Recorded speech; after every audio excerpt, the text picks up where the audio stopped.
latched onto my leg. I thought it was a diseased rat, and Bonbon flew across the room and over the baluster. He survived, but he never came near me up. You wish something more of me?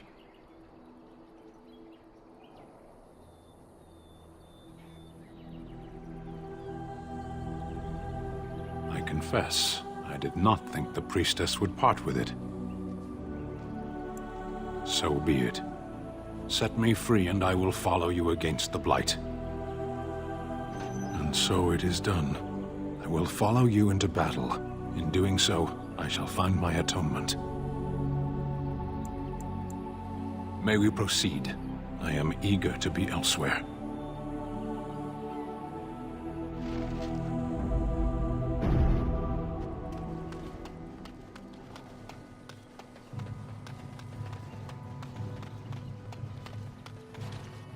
We done heard what was said. You're a warden. I don't know if you killed King Kalen, and make her forgive me, I don't care. But that bounty on your head could feed a lot of hungry bellies. Attack! More enemies ahead!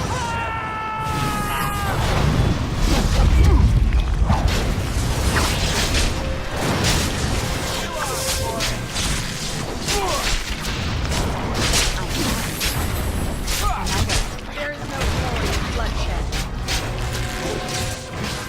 For the Grey Warden! Off I go. I am ready.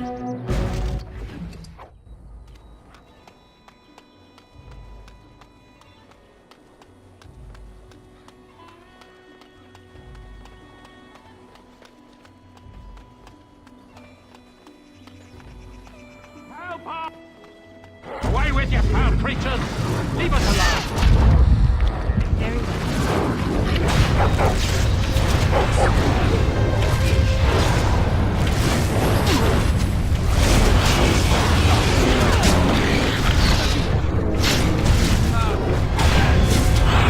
On it.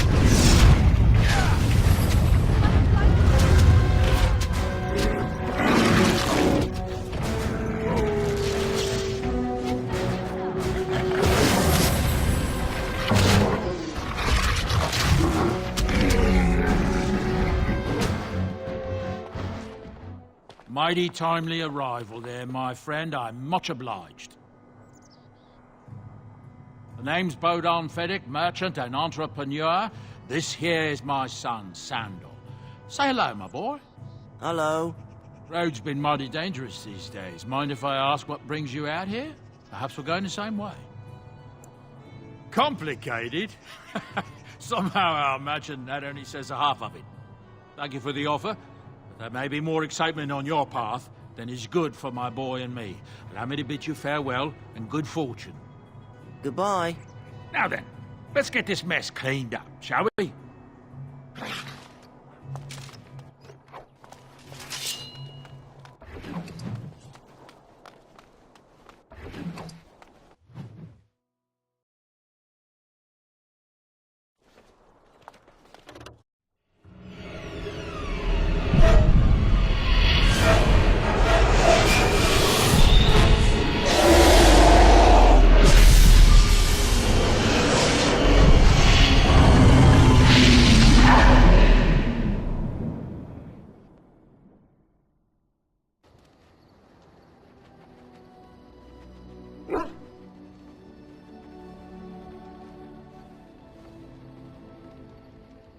Bad dreams, huh?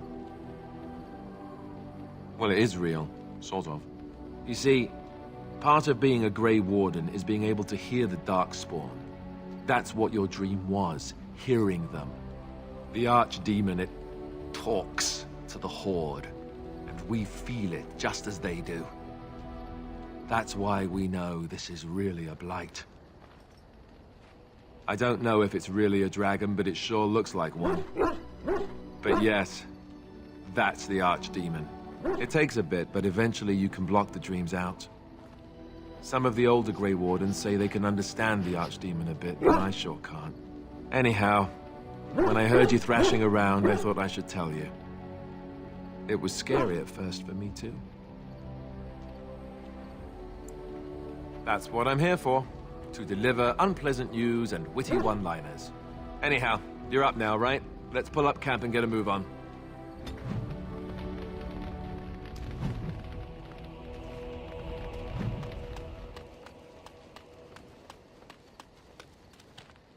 Ah, it's good to see you, my timely rescuer. Bodon Fennick, at your service, once again. I saw your camp and remember the kind offer that you made the last time we met. And is there anywhere safer for a poor merchant and his son to sleep? I think not. I'm perfectly willing to offer you a fine discount for the inconvenience of our presence. How does that sound? Good? Yes? Following you? I'm not even certain where you're going, my friend. And quite frankly, it's none of my business. Trust me when I say that my encountering you here was serendipity and nothing more. I travel a lot, so I'm bound to meet everyone on the road eventually. If you prefer, I'll take my boy and be on my way. But regretfully, you're the safest spot on this road, without a doubt. Anything, everything, but all of the finest quality. No cheap trinkets here. And my boy Sandal happens to be a bit of a hand with enchantments. Oh, yes. Sadly, it also makes us a target for bandits and the like. If there were spare hands to hire as guards, I would have done so long ago. Wonderful. Thank the kind lady, won't you, boy? Thank you, kind lady. We won't be a bother to you and your companions, I assure you. If you should need enchantments, simply talk to my boy. Otherwise, come speak with me.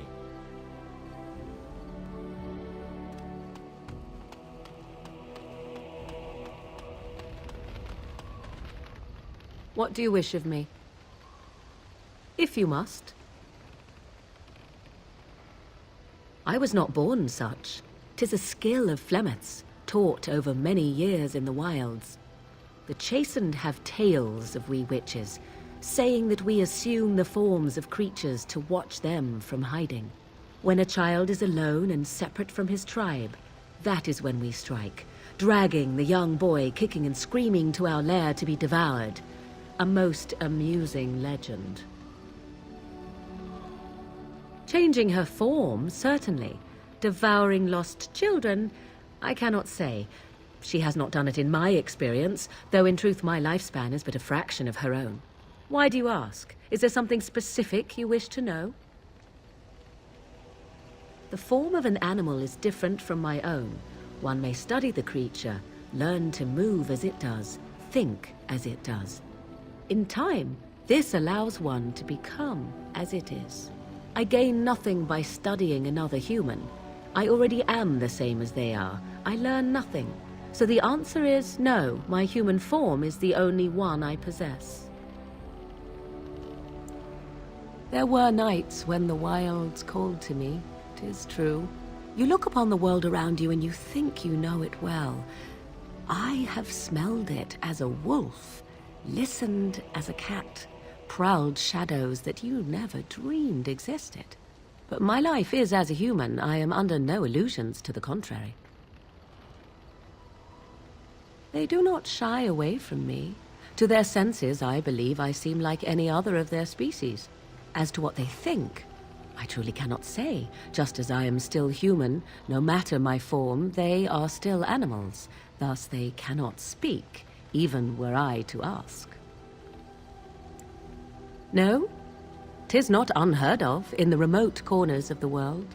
There are traditions of magic outside of the circle of magi, despite what those mages would have you believe. Some of these traditions are old, indeed, passed down as carefully guarded lore from one generation to the next. The zealots of the chantry would uproot all such practitioners if they could, but as luck have it, some still exist. My mother is such a one.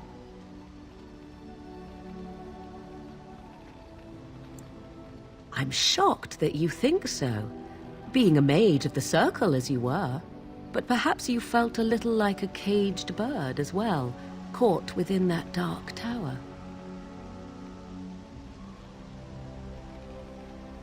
I thought so.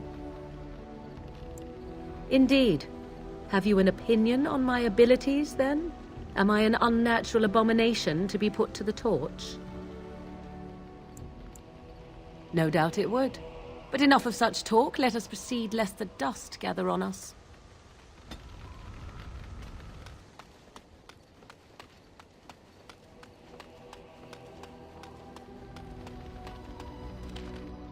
Yes? Well, here I am. What is meant by someone like me? Did you think I was always a cloistered sister? The Chantry provides succor and safe harbor to all who seek it. I chose to stay and become affirmed. I was a traveling minstrel in Orlais. Tales and songs were my life. I performed, and they rewarded me with applause and coin. And my skill in battle? Well, you pick up different skills when you travel, yes? Yes, of course. Let's move on.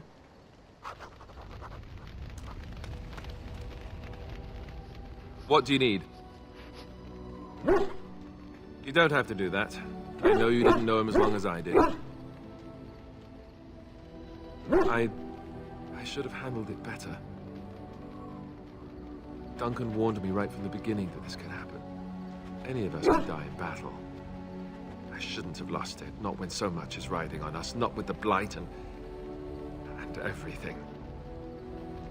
I'm sorry.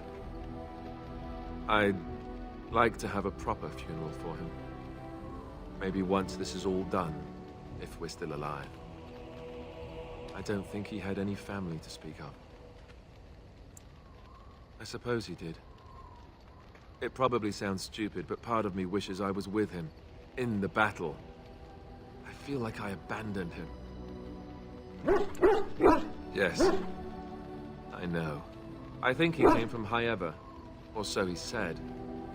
Maybe I'll go up there sometime. See about putting up something in his honor. I don't know. Have you had someone close to you die? Not that I mean to pry, I'm just... Yes, I imagine you really have, haven't you?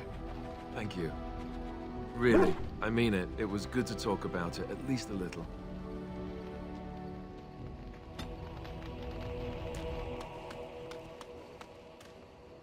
Oh, why, you little...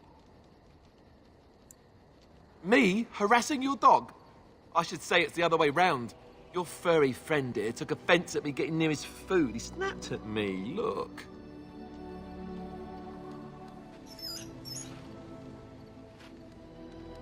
Sometimes I forget that he's a war dog. That'll teach me.